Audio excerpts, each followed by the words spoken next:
அத்தியாயம் 97. இருவரும் சற்று பயந்தபடிதான் நின்று கொண்டிருந்தார்கள். ஆனாலும் வெளியே காட்டிக் கொள்ளவில்லை. இந்தாங்க என்று ஒரு கேரியரை அவர்கள் முன் நீட்டினான் பாரி. டேவிட் அதை என்னவென்பதை போல பார்த்தான். மச்சி, அவனா ஏதாவது பண்ணா போலீஸ் கிட்ட மாட்டி போன நேரடியா சோத்துல விஷத்தை வச்சு கொடுக்கறான் போல.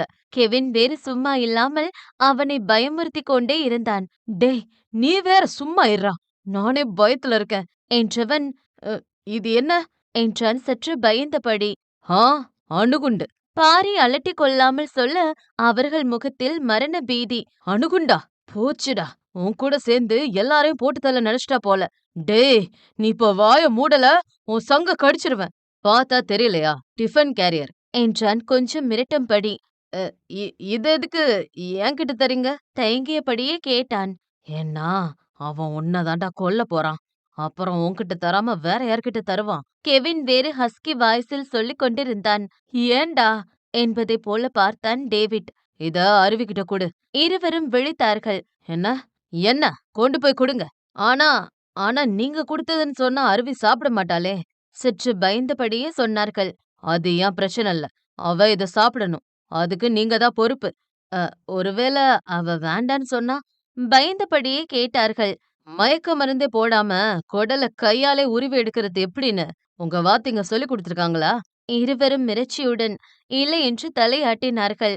"நான் சொல்லிக் கொடுப்பேன். அதுவும் உங்கள வச்சே. எப்படி வசதி?" கையில் போட்டிருந்த காப்பை சற்று மேலே ஏற்றி விட்டபடி பாரி மிரட்ட இருவரின் முகத்திலும் அப்படி ஒரு பயம். விட்டால் பயத்தில் அழுது விடுவார்கள் போலும். "அவ கால்ல விழுந்தாவது இத சாப்பிட வைக்க வேண்டியது எங்க பொறுப்பு பாஸ்" என்றார்கள் இருவரும் பயத்துடன். "அது நான் பார்த்துட்டே இருப்பேன். அவ சாப்பிடலனா?" என்றவன் ஐசியு வார்டை பார்த்தான். "அடிச்சு அங்கே படுக்க வச்சிருவீங்க" என்றார்கள் இருவரும் கோரஸாக. "ஆ, போங்க" என்று சற்று தள்ளி நின்று கொண்டான் பாரி. இருவரும் சற்று பயந்தபடியே அந்த கேரியரை தூக்கி கொண்டு சென்றார்கள். "அடே, இவன் குடுத்ததுன்னு தெரிஞ்சா அவ கொன்றுவா. அருவி சாப்பிடலன்னா இவன் கொன்றுவான். இப்ப என்னடா பண்றது?" என கைகள் கரகாட்டம் ஆடுவது போல் நடுங்கியது டேவிட்டுக்கு. "எனக்கெனப்பா, இது உன் பிரச்சனை. நீ தைரியமான ஆளு. எப்படியாவது அவள சாப்பிட வச்சிருவ. எனக்கு ஒரு முக்கியமான வேலை இருக்கு. நம்ம அப்புறம் மீட் பண்ணலாமா பி?" என்று நைஸாக எஸ்ஸாக பார்த்தான் கெவின். "ஹே, எங்க போற? அப்படிலாம் எஸ் ஆக முடியாது. கொலை பண்ணிடுவேன் உன்ன. வாழ்வோ சாவோ 2 பேரும் ஒன்னாவே டீல் பண்ணலாம். வா" என்று அந்த பர்சனல் அறை முன்பு நின்று உள்ளே செல்லாமல் தயங்கிக் கொண்டிருந்தார்கள் இருவரும். "சாப்பாடு வாங்க போனவனுங்க இன்னும் காணுமே. என்ன பண்றானுங்கன்னு தெரியலையே. இரு அருவி, நானே பார்த்துட்டு வரேன்" என்று வெளியே வந்த விக்கி இருவரும் திரு திருவென முழிப்பதைக் கண்டு வினோதமாக பார்த்தான். "டேய், இங்க என்னடா பண்ணிட்டு இருக்கீங்க? அங்க அருவி சாப்பிடாம வெயிட் பண்ணிட்டு இருக்கா. அ, வந்து கிட்னி, சட்னி, குடல், கடல் என்று என்னவோ உளறிக் கொண்டிருந்தார்கள் இருவரும். "டேய், என்னடா ஆச்சு உங்களுக்கு? சாப்பாடு வாங்கிட்டு வந்தீங்களா இல்லையா?" "ஆ" என்று தலையாட்டினார்கள். "அப்ப எடுத்துட்டு உள்ள வாங்க" என்று உள்ளே போனான் விக்கி. அவர்கள் இருவர் முகமும் பேயறைந்தாற் போல் இருப்பதை அவர்கள் தோழி தேவியும் கவனித்தாள். "என்னடா அவனுங்க மூஞ்சி இஞ்சி தின்ன குரங்கு மாதிரி இருக்கு? நீ ஏதாவது சொன்னியா?" "எனக்கும் தெரியல" என்று தோலை குலுக்கினான் விக்கி. இருவரும் உள்ளே வந்தார்கள். தயக்கமாக போய் அந்த கேரியரை அருவி முன்னே நீட்டினார்கள். "டேய், உங்கள கேண்டீன்ல தானே வாங்கிட்டு வர சொன்னோம். அதென்ன கேரியர்?" என்று சரியாக கோர்த்து விட்டாள் தேவி. அருவி அதுவும் சரியென்பதைப் போல நண்பர்கள் இருவரையும் சந்தேகமாய் பார்த்தாள். "ஆத்தாடி, மேக்கப் பைத்தியம் இன்னைக்குன்னு பார்த்து அறிவா யோசிக்குதே. ஏண்டா, இவளுக்கு கூட மூளை இருக்கு போல" என்று முனங்கிக் கொண்டான் கெவின். "அத விடுடா, இப்ப என்ன சொல்றது?" "என்னடா திரு திருன்னு முழிக்கிறீங்க? கேரியர் எப்படி வந்தது?" என்று மீண்டும் தோண்டி தோண்டி கேள்வி கேட்டாள் தேவி. "படிக்கும்போது ஒரு சந்தேகம் கேட்டிருப்பாளா? நம்மள மாட்டி விடணும்னா மட்டும் இவளுக்கு 7ஆம் அறிவுலாம் வேலை செய்யும் போல" என்று முனகிக் கொண்டவன், "அ, அது ஒண்ணும் இல்ல தேவி. நம்ம அருவி மாசமா இருக்கால்ல, அதனால வீட்டு சாப்பாடு மாதிரியே வேணும்னு கேட்டோம். அதே ஃபீல் இருக்கட்டும்னு கேரியர்ல போட்டு குடுத்துட்டாங்க பாரி." "எது, பாரியா? பாரியா? என்ன பாரி?" "நீ தாண்டா இப்ப பாரின்னு சொன்ன." பாரின்னா சொன்ன? மாரின்னு தானே சொன்ன." "இல்ல, நீ பாரின்னு தாண்டா சொன்ன" அடித்து சொன்னாள் தேவி. "நான் மாரின்னு தான் சொன்னேன். என்னடா கெவின், சொல்லுடா." "ஆமா, அவன் பாரின்னு தான் சொன்னான்" ஒரு ஃப்ளோவில் உளறினான் கெவின். கெவின் காலில் ஓங்கி மிதித்தான் டேவிட். "இல்ல, சாரி, ச்சே, மாரி. அவன் மாரின்னு தான் சொன்னான். உன் காதுல தப்பா கேட்டுச்சு போல" ஏய் சும்மா இருங்கடா. அவன் இன்னும் சாப்பிடாம இருக்கான். இப்ப போய் விளையாடிட்டு இருக்கீங்க. டேவிட் அந்த கேரியர ஓப்பன் பண்ணு. அருவி சாப்பிடட்டும். என கட்டளையாக சொன்னான் விக்கி. ஆனாலும் எனக்கு என்னமோ சந்தேகமா இருக்கே என்று தேவி மீண்டும் எதையோ பேச வர பட்டென்று அவன் கேரியரிலிருந்து ஒரு முட்டையை எடுத்து அவள் வாயில் திணித்தான் கெவின். நீ பேசாம தின்னு. உன் வாய மூட நிப்பான் பெயிண்ட் தான் கொண்டு வரணும் போல. எவன்டா பொண்ணுங்க வாய டிசைன் பண்ணது? ஒண்ணு பேசவே மாட்டேங்குது. இன்னொன்னு பேச ஆரம்பிச்சா மூடவே மாட்டேங்குது என்று குறைபட்டு கொண்டான். அண்ணனை பற்றிய சிந்தனையில் இருந்ததால் சாப்பாட்டின் ருசி அருவி கண்டு கொள்ளாமல் போனாள். அருவி சாப்பிடுவதை சற்று தள்ளி நின்று இதழில் எட்டி பார்த்த புன்னகையுடன் பார்த்து கொண்டிருந்தான் பாரி. அவன் எப்பொழுதும் போல்தான் இன்றும் அவளுக்கு சாப்பாடு எடுத்து வந்தான். வழக்கமாக அவன் சாப்பாடு கொடுத்தாலும் அதை சாப்பிடாமல் மற்றவர்களுக்கு கொடுத்துவிட்டு அவள் அண்ணன் கொண்டு வரும் உணவை தான் அருவி உண்பாள். ஆனால் முதல் முறை அவன் கொண்டு வந்த உணவை அவள் உண்பதைக் கண்டு அவனுக்குள் ஒரு சந்தோஷம். இப்படி அண்ணனும் சரி கட்டியவனும் சரி அருவியை பற்றி மட்டுமே அக்கறை கொண்டிருக்க, ஆனால் அங்கே ஒருத்தி காலையிலும் உண்ணாமல் இப்பொழுதும் உண்ணாமல் கவலையில் மூழ்கிப் போயிருந்தாள். பொண்டாட்டி உண்டு சந்தோஷத்தில் இருந்த பாரி தங்கையே மறந்து போயிருந்தான். தங்கையை பற்றி மட்டுமே நினைத்து கொண்டிருந்த மாறனுக்கு மீனாட்சியை பற்றிய சிந்தனையே வரவில்லை போலும். தன்னை சுற்றி இத்தனை சொந்தம் இருந்தும் ஏதோ தனி உலகில் தனிமையில் மூழ்கி போனதைப் போல் உணர்ந்தாள் மீனாட்சி. அவள் உணர்வையும் அவள் மனதையும் யாரும் புரிந்து கொள்ளாமல் போனதுதான் கசப்பான உண்மை. வைரம் வெளியே தெரியும் வரை அத்தனை பேருக்கும் அது கரியாக மட்டுமே காட்சியளிக்கும். அப்படித்தான் மீனாட்சியும். பார்ப்போம், மீனாட்சியின் காதலை மாறன் புரிந்து கொள்வானா, இல்லை கடைசி வரைக்கும் புரிந்து கொள்ளாமலே போய்விடுவானா என்று. அத்தியாயம் 98. அந்த இடமெங்கும் அதிரும்படி கூச்சலிட்டு கத்திக் கொண்டிருந்தார் சேந்தன். 10 பைசாக்கு பிரயோஜனம் இல்லாதவனுங்க. ஒரு பொட்டச்சிய கொல்ல முடியல உங்களால? அந்த பாருகிட்ட அடி வாங்கிட்டு வந்திருக்கீங்க. அந்த அடியாட்கள் தலையை குனிந்தபடி நின்று கொண்டிருந்தார்கள். எவனாவது அவன் கையில சிக்கி உண்மையை ஒளறி தொலைச்சிட்டீங்களா? அவர்கள் இல்லை என்பது போல தலையாட்டினார்கள். அண்ணே கொஞ்சம் மிஸ் ஆயிடுச்சுண்ணே. அடுத்த முறை கண்டிப்பா மிஸ் ஆகாம அவங்க கதையை முடிச்சிருவோம் என்றார்கள் சற்று பம்மியபடி. கிழிப்பிங்க என்று அவர்களை ஒரு கேவலமான லுக்கு விட்டார் சேந்தன். அடுத்த முறை அவ செத்துட்டாங்கிற செய்தி தான் என் காதுக்கு வரணும் என்றார் மிரட்டலாய். அவர்கள் சரியென்பது போல தலையாட்டவே அடுத்த பிளானை திட்டமிட்டார் சேந்தன். அதே நேரம் அந்த மொட்டை மாடியில் நின்று பாரியும் அந்த ஆட்களை பற்றிதான் யோசித்துக் கொண்டிருந்தான். யார் அவனுங்க? எதுக்கு அருவிய கொல்ல பார்க்கணும் என்றவன் எவ்வளவு யோசித்தாலும் பதில் மட்டும் கிடைக்கவில்லை. இதற்கு ஒரே வழி அருவியுடன் நெருக்கமாக இருக்கும் யாரிடமாவது கேட்டால்தான் தெரியும் என்று எண்ணினான். என்னதான் மற்ற மூவர் அருவியிடம் நெருக்கமாக இருந்தாலும் அருவிக்கு க்ளோஸ் விக்கி தான். விக்கியும் பாரியும் அந்த ரெஸ்டாரண்டில் அமர்ந்திருந்தார்கள். என்ன பேசணும்? சற்று கடுப்புடன் தான் கேட்டான் விக்கி. அவனுக்கு பாரி மீது தனிப்பட்ட முறையில் எந்த கோபமும் இல்லை. ஆனால் தோழியை காயப்படுத்தி விட்டானே, தங்களின் உன்னதமான உறவை சேர்த்து பேசி அசிங்கப்படுத்தி விட்டானே என்பதுதான் அவன் கோபம். பாரி பெருமூச்சு விட்டபடி பேரரை அழைத்தான். எனக்கு எதுவும் வேணாம். எதுக்கு வர சொன்னீங்க என்றான் கடுப்புடன். எனக்கு தெரியும் நீ என் மேல கோவமா இருக்கேன்னு. உன் இடத்துல யார் இருந்தாலும் அப்படித்தான் கோவப்படுவாங்க. விக்கி மௌனமாக இருந்தான். நான் இதுவரைக்கும் என்னோட ஈகோவை விட்டு மன்னிப்பே கேட்டதில்ல. ஆனா உங்க புனிதமான உறவை சேர்த்து வச்சு பேசினதுக்கு எவ்வளவு மன்னிப்பு கேட்டாலும் பத்தாது. என்ன மன்னிச்சிரு என்றான் மனதிலிருந்து. விக்கி பாரியை சற்று அதிர்ச்சியுடன் பார்த்தான். உண்மைதான், அவனுக்கு பாரியை பற்றி தெரியும். அவன் அத்தனை எளிதில் யாரிடமும் மன்னிப்பு கேட்க கூடியவன் இல்லை. கோபம், கண்மூடித்தனமான கோபம்தான் அப்படி பேச வச்சிருச்சு. என் தாத்தா வார்த்தைய நான் மீறினதில்ல. அவர் எனக்கு என்ன பண்ணாலும் நல்லதுக்காக தான் இருக்கும். அவரே சொன்னதும் என்னால யோசிக்க முடியாம அப்படி பேசிட்டேன். ஆனா என் மனசுல இருந்து வந்த வார்த்தை இல்ல அது. நீயாவது என்ன நம்பு விக்கி என்றான் அவன் கரம் பற்றி. பாரி கண்களில் பொய்யில்லை என்று விக்கிக்கு புரிந்தது. பாரி கோபக்காரன். சில சமயம் கோபத்தில் என்ன செய்கிறோம் என்று புரியாமல் கோபப்பட்டு விடுவான். எனக்கு புரியுது. ஆனா நிச்சயம் அருவிய என்னால சமாதானப்படுத்த முடியாது பாரி. எனக்கு உன் மேல தனிப்பட்ட எந்த முறையிலயும் கோவம் இல்ல.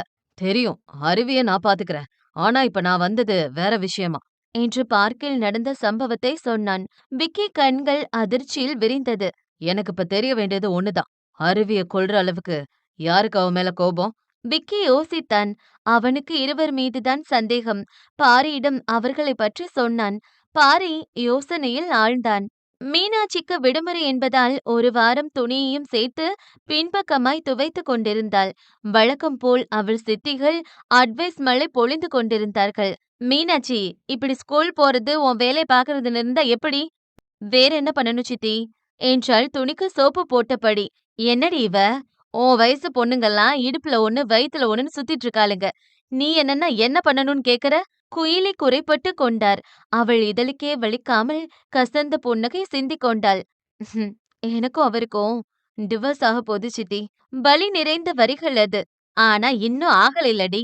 நீதான் அவரை முந்தானையில முடியணும். இதெல்லாம் நாங்க சொல்லி கொடுத்துதான் தெரியணுமா? இப்ப இருக்க புள்ளைங்க எம்புட்டு தெளிவா இருக்குதுங்க. அவளுக்குத் தானே தெரியும் அவன் ஒரு குடுமி இல்லாத விஸ்வாமித்திரர் என்று. வயித்துல புள்ள குட்டி நானா எப்படி உன்னை விட்டு போக முடியும் சொல்லு என்றார்கள் இருவரும் ரகசியமாய். இது மீனாட்சிக்கு கேட்டதோ இல்லையோ, அந்த பக்கமாய் வந்த மாறனுக்கு கேட்டுவிட்டது. அவனோ மீனாட்சி என்ன பதில் சொல்வாள் என்று ஆர்வமாக பார்த்து கொண்டிருந்தான். பண்ற சித்தி என்று வெறும் வாய் வார்த்தையாக சொன்னவளுக்கு நிஜமாக அப்படி ஒரு எண்ணம் இல்லை. இப்பொழுது அவர்களின் சித்தியை அங்கிருந்து அனுப்பி வைப்பதற்காக மட்டுமே அப்படி சொன்னாள். ஆ, ஆம்பளைங்கள முந்தானையில முடியறதுக்கு ரொம்பலாம் கஷ்டப்பட வேணாம். கொஞ்சம் அப்படி இப்படி இரு போதும். அப்புறம் அவரே குட்டி போட்ட பூனை மாரி உன் பின்னாடி சுத்தி சுத்தி வருவாரு. அப்புறம் நீயே போன்னு சொன்னாலும் அவரு உன்னை விட்டு போகவே மாட்டாருடி. ஆம்பளைங்கள இப்படி கைக்குள்ள வச்சுக்கிட்டு தாண்டி நமக்கு வேணுங்கிறத சாதிக்கணும். இருவரும் சொல்ல வேண்டியதை பட்டும் படாமல் சொல்லி முடித்தனர். அதுவும் அழகி சென்றதும் குயிலி இன்னும் சில வார்த்தைகள் ரகசியமாக சொன்னார்.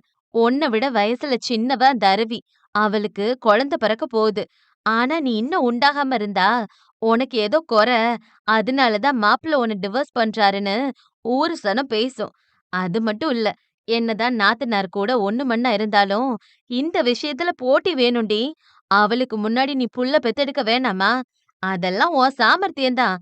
புரிஞ்சுக்கோ, தெரிஞ்சுக்கோ என்றார் ரகசியமாய். மீனாட்சிக்கு அதில் கொஞ்சம் கூட உடன்பாடு இல்லை. மாறனின் மனதை கவர மட்டும்தான் அவள் நினைத்தாள். அவள் உடலை காட்டி அவனை வசியம் செய்யும் எண்ணம் ஒரு நாளும் அவளுக்கு இருந்ததில்லை. அவன் உடலோ காமமோ அவளுக்கு தேவையில்லை. அவன் காதல் மட்டுமே அவளுக்கு வேண்டும். ஒருவேளை அவள் உடலை காட்டி அவனை மயக்க வேண்டும் என்றால் எப்பொழுதோ அதை செய்திருப்பாள். ஆனால் நிஜமாகவே மீனாட்சிக்கு அப்படி ஒரு எண்ணமே இல்லை. அதுவும் அருவி மீது ஒரு நாளும் பொறாமைப்பட்டதும் இல்லை. அவளுக்கு கிடைத்தது தனக்கு கிடைக்கவில்லை என்று ஏக்கம் கொண்டதும் இல்லை. இப்பொழுது கூட அவள் சித்திகளை அங்கிருந்து அனுப்பி வைக்க மட்டுமே அவர்கள் சொல்வதற்கு தலையாட்டிக் கொண்டிருந்தாள். மாறன் முகம் மாறியது. அவர்கள் சொன்னதற்கெல்லாம் மீனாட்சி தலையாட்டி வைக்கவும் அவள் தன்னை மயக்க பார்க்கிறாள் என்ற தவறான எண்ணத்தை அவள் மீது உருவாக்கி விட்டது. அவனுக்கு எப்படி புரிய வைப்பது? மீனாட்சி அப்படிப்பட்ட பெண்ணில்லை என்று. மாறன் யோசனையுடன் அறைக்கு வந்தான். ஒவ்வொரு முறையும் மீனாட்சி தன்னை நெருங்கி வந்த காட்சிகளை நினைத்து பார்த்தான். அவள் தனக்காக ஆசை ஆசையாக சமைத்ததையெல்லாம் யோசித்து பார்த்தான். அனைத்தும் தன்னை மயக்கத்தானோ என்று அவன் மனம் தவறாக யோசிக்க தூண்டியது அவனை. இப்பொழுது கூட அவள் தன் மீது வைத்திருக்கும் காதலின் ஆழத்தை யோசிக்காமல் அதை காமத்தின் வழியாக மட்டுமே யோசித்தான். மீனாட்சி மொத்த துணியையும் துவைத்து காய போட்டுவிட்டு வரும் பொழுது மொத்த குடும்பமும் ஒன்றாய் சேர்ந்து அருவிக்கு உணவு ஊட்டிக் கொண்டிருப்பதை கவனித்தாள். இப்பொழுது கூட அவள் அதை பொறாமையாக பார்க்கவில்லை. அவளாவது சந்தோஷமாக இருக்கட்டும் என்றுதான் நினைத்தாள். ஆனால் இது மாறன் கண்களில் பட்டுவிட்டது. அவள் ஆசையாகத்தான் பார்த்தாள். ஆனால் பொறாமையாக பார்க்கிறாளோ, தனக்கும் இப்படி கர்ப்பம் தரிக்காதோ என்று பொறாமை கொள்கிறாளோ என்று தவறாக நினைத்து கொண்டான். இதுதாங்க மனுஷங்க குணம். ஒருத்தங்க மேல தவறான எண்ணம் வந்துட்டா அவங்க என்ன பண்ணாலும் அது தப்பாதான் தெரியும். அவங்க மேல தவறான எண்ணத்தை தான் உருவாக்கும். மாறனின் எண்ணமும் அப்படித்தான் இருந்தது. மீனாட்சி செய்வதையெல்லாம் தவறான கண்ணோட்டத்தோடு பார்க்க துவங்கியவன் ஒரு நொடி காதலோடு பார்த்திருந்தால் அவள் மனம் புரிந்திருக்குமோ என்னவோ. அத்தியாயம் 99. சோஃபாவில் குப்புற படுத்து ஒரு பக்கம் இளையராஜாவின் பாடல் இசை எழுப்பிக் கொண்டிருக்க விட்டத்தை பார்த்தபடி சோகத்தில் மூழ்கிப் போயிருந்தான் சந்தோஷ். அண்ணே, நீங்க ஜெயிலுக்கு போயிட்டு வர்றதுக்குள்ள எவனோ ஒருத்தன் அண்ணிக்கு ப்ரொமோஷன் கொடுத்துட்டானே. நீங்க கோடு போடணும்னு நினைச்சா எவனோ ரோடே போட்டான். அண்ணி அப்படி தார வாத்துட்டீங்களே. என சோக கீதம் பாட ஏற்கனவே சோகத்தில் இருந்தவனுக்கு இன்னும் இன்னும் தான் சோகம் அதிகமானது. இரும்பு இதயத்தில் பூ பூக்க வைத்தவள் இன்று இன்னொருவனின் மனைவியாய் அவன் கருவை வயிற்றில் சுமப்பதை அவனால் தாங்க முடியவில்லை. ஜெயிலில் இருந்து வந்ததும் அவன் முதலில் தேடியது அருவியைதான். பல மாதங்களுக்கு பிறகு அவள் ஒரு மருத்துவமனையில் வேலை செய்வதை அறிந்து ஆசை ஆசையாக அவளை பார்க்க வந்தவன் முதலில் அவள் முகத்தைக் கண்டு காதலில் மூழ்கிய சமயம் அவள் நெற்றியிலிருந்த குங்குமம் கண்டு புருவம் சுருங்கினான். அப்படியே பார்வையை கீழே இறக்கியவன் சடார் என்று இதயத்தை பிடித்தபடி கீழே விழ அவன் நாட்கள் அவனை தாங்கி பிடித்தார்கள். ஐயோ அண்ணே, என்னண்ணே ஆச்சு? இதுதான் அழகுல மயங்குறதா என்றார்கள் அவர்கள் விஷயம் புரியாமல். அடே, அங்க பாருங்கடா, அண்ணன் காதல்ல மயங்கல, அண்ணி கர்ப்பமானது பார்த்து மயங்கிட்டாரு என்று அத்தனை பேரும் கோரஸாக அருவியை திரும்பி பார்த்தனர். பின்னர் விசாரிக்கும் பொழுதுதான் அவர்களுக்கு விஷயம் புரிந்தது. அருவிக்கு கட்டாய கல்யாணம் நடந்ததும் இப்பொழுது அவள் மாசமாய் இருப்பதும். அண்ணே, அண்ணிய மறக்க போறீங்களா? சந்தோஷ் அவன் நாட்களை திரும்பி பார்த்தான். டேய், அவ மாசமா இருந்தாலும் சரி, புள்ளைய பெத்தாலும் சரி, என்னைக்கும் அவ எனக்கு தான். அது மட்டும் இல்ல, கேள்விப்பட்டீங்களா? அவளுக்கு இந்த கல்யாணத்துல விருப்பம் இல்லையாம். அவ புருஷனுக்கும் அவளுக்கும் சண்டையாம். இதுதான்டா நமக்கான வாய்ப்பு. இப்ப இடையில பூந்து அவ மனச கலைச்சா அந்த மஞ்ச காட்டு மைனா எனக்கு தாண்டா என்றான் கனா கண்டபடி. அவன் நாட்கள் அவனை ஒரு கேவலமான லுக்கு விட்டார்கள். ஆனா இது கொஞ்சம் கேவலமான வேலையா இருக்கே. அடுத்தவன் பொண்டாட்டிய ஆட்டைய போட நினைக்கிறது தப்பு இல்லையா? அடே, என் காதலே தாண்டா அவன் கல்யாணம் பண்ணிட்டான். அப்ப அவன் பொண்டாட்டிய நான் கரெக்ட் பண்றது தப்பு இல்ல என்றான் பெரிய வள்ளலை போல. சாப்பிட்ட அசதி அருவிக்கு உறக்கம் கண்களை தழுவியது. மெல்ல மெல்ல அறைக்கு வந்தவள் அங்கு ஏற்கனவே கும்பகர்ணன் போல உறங்கிக் கொண்டிருந்த பாரியைக் கண்டு பெருமூச்சு விட்டாள். அவளுக்கும் உறக்கம் வந்தது. ஆனால் அந்த மெத்தையில் முக்கால் வாசியை அவள் காதல் மணாளன் திருடி கொண்டானே, அவளால் சோஃபாவிலும் உறங்க முடியாது. இந்த ஏசி குளிரில் தரையிலும் படுக்க முடியாது. உறங்குபவரை எழுப்பவும் முடியாது என்பதனால் கொஞ்ச நேரம் அங்கும் இங்கும் நடந்தவள் புத்தகத்தை எடுத்து படிக்க முயன்றாள். ஆனாலும் உறக்கம் வந்து கண்களை சொருக செய்தது. உனக்கு தூக்கம் வருதா செல்லம்? அம்மாக்கும் தூக்கம் வருதுடா. ஆனா இவன் பனிக்கரடி மாதிரி தூங்குறானே. இப்ப என்ன பண்றது? சரி, ஒரு ஓரமா தூங்குவோம் என்று மெல்ல வயிற்றை பிடித்தபடி ஒரு ஓரமாய் படுத்தாள். பின் அப்படியே உறங்கியும் போனாள். அவள் உறங்கும் வரை தூங்குவது போல் நடித்து கொண்டிருந்தவன் அவள் உறக்கம் கலையாத வண்ணம் அவளை நடுவே படுக்க வைத்து அவள் சேலையை விலக்கினான். அவள் மேடிட்ட வயிற்றை மெல்ல தடவி கொடுத்தவனுக்கு அப்படி ஒரு சந்தோஷம். கண்களில் சொல்ல முடியாத சந்தோஷம். ஏன் ரத்தம் என்ற கர்வமும் சந்தோஷமும் பொங்கி வந்தது அவனுக்குள். அவள் வயிற்றில் செல்ல முத்தம் வைத்தவனுக்கு அப்படி ஒரு சந்தோஷம். அழகு தேவதையாக உறங்கிக் கொண்டிருந்த மனைவியை பார்க்க பார்க்க திகட்டவில்லை அவனுக்கு. எத்தனை நாட்கள் ஆகிவிட்டது இருவரும் ஒரே அறையில் உறங்கி. அவள் காதலுடன் நெருங்கி வந்த போதெல்லாம் அவன் காயப்படுத்தினான். இன்று அவன் நெருங்கி வரும் பொழுது அவள் காயப்படுத்துகிறாள். இதெல்லாம் அதிசயம். நம்ம போன்ல பத்திரப்படுத்தி வைக்கணும். எங்க போன் என்று தேடி எடுத்தவன் அவள் வயிற்றில் முத்தமிடுவதை அவன் போனில் போட்டோ எடுத்து பத்திரப்படுத்தினான். பின் அப்படியே அவள் முகத்தை பார்த்தவன் விழிகள் அவள் சிவந்த அதரங்களில் வந்து நின்றது. கோவை பழம் போல் சிவந்த இதழ்களைக் கண்டு பெருமூச்சு விட்டவனுக்கு இத்தனை அருகே இருந்தும் அனுபவிக்க முடியவில்லையே என்ற கவலை. முத்தமிடு என்று மனம் கூப்பாடு போட்டது. எதுக்கு? அவ எழுந்து என்ன செருப்பால் அடிக்கவா என்றவன் மூளை எச்சரிக்கை செய்தாலும் மனம் கேட்கவில்லை. இத்தனை அழகான மனைவியை பக்கத்தில் வைத்துக்கொண்டு எப்படி அமைதியாக இருக்க முடியும்? அதனால் மெல்ல மெல்ல அவள் இதழ்களை நோக்கி குனிந்தவனுக்கு கொஞ்சம் பயம்தான். எங்கே அவள் எழுந்து விடுவாளோ என்று. ஆனாலும் ஆசை யாரை விட்டது? மெல்ல மெல்ல இதழ்களில் பட்டும் படாமலும் முத்தம் வைத்தவனுக்கு தேனை பருகியது போல அப்படி ஒரு சுவை. அவள் மேல் உதட்டையும் கீழ் உதட்டையும் ருசி பார்த்தவன் மெல்ல அவளை விட்டு விலகி அவள் கன்னத்தில் முத்தம் வைத்தான். அடித்து போட்டார் போல் உறங்கிக் கொண்டிருந்தாள் அருவி. இல்லையென்றால் அவனை இந்நேரம் துவம்சம் செய்திருப்பாள். கன்னத்தில் கை வைத்து அவள் உறங்கும் அழகை பார்த்தவனுக்கு இப்படியே ஆயுள் நீண்டு விடாதா என்று தோன்றியது. அவள் கன்னத்தை தழுவி சென்றது சில பூனை முடிகள். அந்த முடியின் மீது பொறாமை கொண்டான் அந்த கள்வன். இது என்னோட ப்ராப்பர்ட்டி, டோன்ட் டச், இல்லனா கட் பண்ணிருவேன் என்றான் அந்த முடியை ஊதிவிட்டபடி. நல்ல உறக்கத்தில் இருந்த அருவி திடீரென்று சாய்ந்து படுக்க முயன்றாள். ஆனால் நல்ல வேளையாக அவளை பிடித்து விட்டான் பாரி. மாசமா இருக்கும்னு ஒரு நினப்பு இருக்கு அவளுக்கு. குப்புறப்படுத்தா பாப்பாக்கு ஏதாவது ஆயிரதா என்று மெல்ல அவளை வானத்தை பார்த்தபடி படுக்க வைத்தான். ஆனால் அப்பொழுதும் அவள் சாய்ந்து படுத்து இப்பொழுது பாரியின் மார்பில் வாக வாக முகம் புதைத்து படுத்துக் கொண்டாள். பாரிக்கு என்னவோ போல் ஆனது. அப்படியே வானத்தில் பறப்பது போல் இருந்தாலும் அவள் கண் விழித்தால் காளி அவதாரம் எடுப்பாள் என்று தெரியும். அதனால் அவளை தள்ளி படுக்க வைக்க நினைத்தான், மனமே இல்லாமல். ஆனாலும் அருவி மீண்டும் நெருங்கி படுத்து அவனை இறுக்கி அணைத்து கொண்டாள், டெடியை போல. அவளை நெருங்கி வரும் பொழுது அவனும் எவ்வளவு நேரம்தான் நல்லவனாயிருக்க முடியும்? ஆ, என்ன பண்ணிருவா பாத்துக்கலாம் என்று அவனும் பாகுவாய் அவளை அணைத்தபடி கண்களை மூடினான். பல நாட்களுக்குப் பிறகு ஒரு நிம்மதியான உறக்கத்தை தழுவினார்கள் இருவரும். 1000 மனக்குறை இருந்தாலும், வெறுப்பு கோபம் இருந்தாலும், அவள் கடைசியாக வந்து தஞ்சம் கொள்ளும் இடம் அவன் மஞ்சம்தான். அத்தியாயம் 100. மீனாட்சி விடுமுறை என்ற போதும் அவள் வேலையை முடித்துவிட்டு வீட்டு வேலை பார்க்க சென்று விட்டாள். முடிந்தவரை மாறன் முகத்தை பார்க்காமல் தவிர்க்க நினைத்தாள். அவன் வேண்டுமானால் அவளுக்கு டிவோர்ஸ் கொடுத்திருக்கலாம். ஆனால் அவளின் மானம் கெட்ட மைண்டுக்கு அவனை பார்த்தாலே காதல் அல்லவா பொங்கி வருகிறது.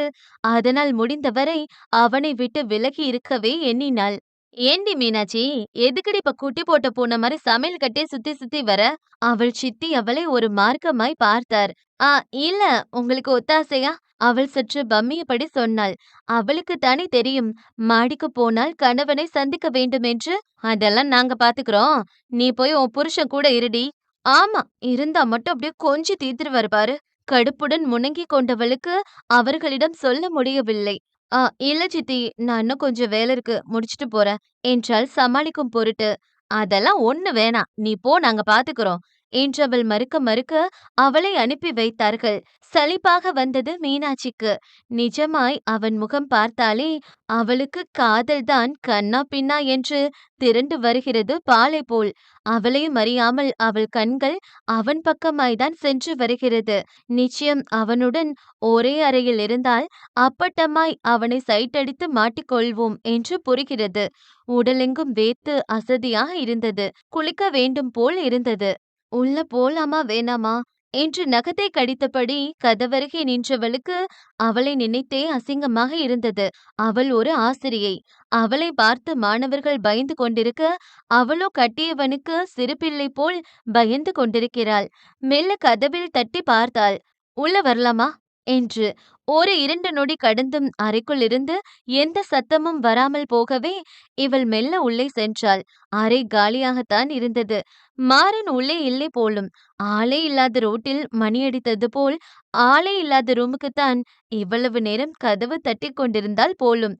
நான் ஒரு லூசு என்று நெற்றி தட்டி கொண்டவள் ஒரு டவலை மட்டும் எடுத்துக்கொண்டு குளியலறைக்குள் சென்றாள். உடல் அசதியாக இருந்தது. முடிந்தவரை அறைக்குள் வரக்கூடாது என்பதனால் வெளியே இருந்த வேலைகளை இழுத்து போட்டு செய்திருக்கிறாள். அந்த அசதிதான் அவளுக்கு. அலுப்பு தீர குளித்தவள் தன்னவன் அறையில் இல்லை என்ற எண்ணத்தில்தான் வெறும் பிங்க் வண்ண டவலை மட்டும் கட்டிக்கொண்டு தலையை துவட்டியபடி வெளியே வந்தவள் டப்பென்று சத்தம் கேட்டு நிமிர்ந்து பார்த்தாள். மாறன் தான் உள்ளே வந்திருந்தான். களைப்பில் உள்ளே வந்தவள் சரியாக கதவை லாக் பண்ணாமல் விட்டுவிட்டாள் போலும். மாறன் யதார்த்தமாய் திரும்பி பார்த்தவன் மீனாட்சி அவன் முன் இப்படி ஒரு கோலத்தில் நிற்பதைக் கண்டு அப்படியே உறைந்து போய் நின்றான். கொழுப்பு தேகமும் இல்லாமல் ஒல்லியாகவும் இல்லாமல் இரண்டுக்கும் இடைப்பட்ட பருமனில் எலும்பிச்சை நிற கலரில் முட்டிக்கு மேல் அந்த பிங்க் வண்ண டவல் தழுவி நிற்க ஸ்ட்ராபெர்ரி பழம் போல் வந்து நின்றவளைக் கண்டு எப்படிப்பட்டவனும் தடுமாறாமல் இருந்தால் அதிசயம்தான். அந்த ரம்பையைக் கண்டு விசுவாமித்திரரே மயங்கும் பொழுது இந்த மீனாட்சியைக் கண்டு மாறன் மயங்காமல் இருப்பானா என்ன? மாறன் முதல் முறை சற்று தடுமாறினான். அவனுக்குள் பல வேதியியல் மாற்றங்கள் உண்டாவதை உணர்ந்தான். மீனாட்சி இதயம் படபடத்தது. கட்டியவனாகவே இருந்தாலும் அவன் முன் இப்படி ஒரு கோலத்தில் நிற்பது அவளை ஏதோ செய்ய, படபடக்கும் விழிகளுடன் அவள் விலகி நடக்க முற்பட, கொஞ்சம் பழைய சீன் தான், ஆனாலும் கண்டென்ட்டுக்கு தேவைங்கிறதுனால யூஸ் பண்ணிக்கிறதுல தப்பே இல்லைல்ல. படார் என்று டைல்ஸ் தரை வழுக்கி கீழே விழப் போனவளை இடையோடு தாங்கி பிடித்தான் மாறன். இரு தேகமும் ஒன்றோடு ஒன்று உரசிக் கொண்டது. அவள் மீதிருந்து வந்த சோப்பு நறுமணமும் ஷாம்பு நறுமணமும் அவனை சுண்டி இழுத்தது. பற்றிக்கொள்ளும் வயது, பரவசமான சூழ்நிலை. அதுவும் ஸ்ட்ராபெர்ரி போல் இத்தனை அழகான மனைவியை கையில் ஏந்தி நிற்பவனுக்கு அவனையும் மீறிய காமம் மெல்ல எட்டிப் பார்த்தது. மாறன் கொஞ்சம் கொஞ்சமாக அவள் பால் இழுக்கப்பட்டான். அவன் கைகள் அவள் இடையில் அழுத்தம் கொடுக்கவே பெண்ணவளுக்கு கரண்ட் கம்பியில் கால் வைத்த உணர்வு. எத்தனையோ முறை அவள் மாறனை நெருங்கி சென்றதுண்டு. அவனை டீஸ் பண்ணியதுண்டு. ஆனால் முதல் முறை அவன் தொடும் பொழுது அவளுக்குள் என்னமோ எல்லாம் செய்தது. அவள் இடையில் இறுகிய அணைப்பு இன்னும் கொஞ்சம் முன்னேறியது. துடித்துப் போனவள் மெல்ல நெளிந்து விலக முற்பட்டாள் கிறக்கத்தில். அப்பொழுது அவள் கைகளை இறுக்கி பிடித்தது மாறனின் வலிய கரம். அதுவும் வலிக்கும்படி இல்லாமல் இதமாகத்தான் பிடித்திருந்தான். பின்னால் இருந்து அணைத்தவன் அவளது காது மடலில் முத்தமிட்டு மெல்ல கன்னம் நோக்கி முன்னேறுகிறான். துடித்துப் போனாள் அவன் சீண்டல்களில். மூர்க்கமில்லாத முத்தங்கள் அது. ஆனாலும் ஏன் இத்தனை தடுமாற்றம் என்னுள்? உதடுகள் தேடி அந்த கன்ன கதுப்புகளில் இளைப்பாறிக் கொண்டிருந்தான் செல்ல சீண்டல்களுடன். கன்னத்திலிருந்து உதட்டை நோக்கி பயணிக்க இத்தனை தூரமா என ஏக்கம் கொள்ள வைக்கிறான் அந்த சண்டாளன். காலுக்கு கீழ் தரை நழுவி சாய்கிறேன். இன்னும் அவனுக்கு ஏதுவாக. இது அவனுக்கான நேரம். காலம் தாமதிக்காமல் என்னை காமத்தால் கரைய வைப்பானா? இல்லை கண்ணியே, இன்னும் ஏங்கடி என்று உருக வைப்பானா? முதலில் ரசித்துவிட்டு பின் ருசித்தால் என்னடா என்று ஏங்கி தவித்தது மனம். ஆனால் ரசிக்காத பண்டத்தில் ருசி ஏதடி என்கிறான் அந்த கள்வன்.